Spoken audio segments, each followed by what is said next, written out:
ગાંધીનગર ખાતે યોજાયેલી મહેસૂલ વિભાગની ચિંતન શિબિર કે જેમાં નાયબ મુખ્યમંત્રી હર્ષ સંઘવીએ કલેક્ટર અને અધિકારીઓને ખાસ સૂચના આપી. હર્ષ સંઘવીએ કહ્યું, કલેક્ટરે માત્ર લેન્ડ ગવર્નન્સ કે જમીન સુધારણા સુધી સીમિત નથી.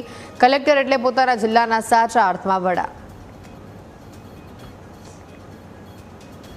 તો તમારે નક્કી કરવાનું છે કે હું સ્ટીરિયોટાઇપ જે વ્યવસ્થાઓ છે, જે સરકારે લખેલી વ્યવસ્થાઓ છે, સરકારે જે આપેલું કામ છે, એ જ કામ કરવું છે કે મારા ટેન્યોર દરમિયાન મને આપેલી જવાબદારીમાં મારે કોઈ બદલાવ લાવવો છે, કોઈક દિશાની અંદર ક્યારેય ના થયું હોય એ પ્રકારની કામગીરી કરીને માનસ જીવનની અંદર કોઈક નાનોથી લઈને મોટું પરિવર્તન લાવીને મારે મારા ટેન્યોરને ન્યાય આપવો છે.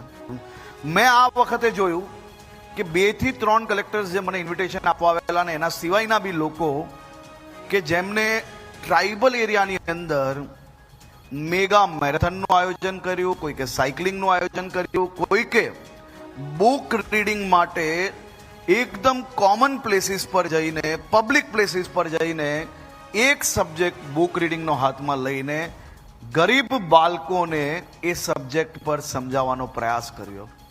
આ ખૂબ મોટો વિષય છે. આ ક્યાંય તમારી ચોપડીઓમાં નહીં લખ્યું હશે કે તમારે આ કામ કરવાનું છે. એક આંકડા નીકાળેલા.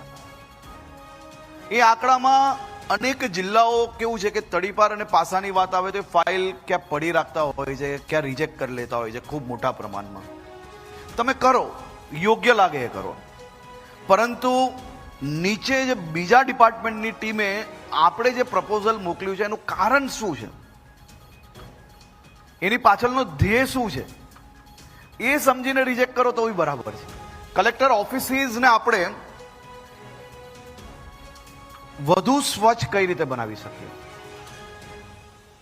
આપણે જ્યારે આખા શહેર અને જિલ્લાને સ્વચ્છ જિલ્લો બનાવવા માટે જો પ્રયાસ કરતા હોય તો કલેક્ટર ઓફિસના ટોયલેટ્સ એ પ્રાઇવેટ પ્રોપર્ટી કરતા સારા કઈ રીતે હોઈ શકે, પ્રાઇવેટ પ્રિમાઇસીસમાં જે અવેલેબલ ટોયલેટ્સ છે એનથી સાફ કઈ રીતે હોઈ શકે, તે પ્રયાસ તો આપણે ખૂબ સારી રીતે કરી જ શકીએ છીએ એવું મારું 100% માનવું છે.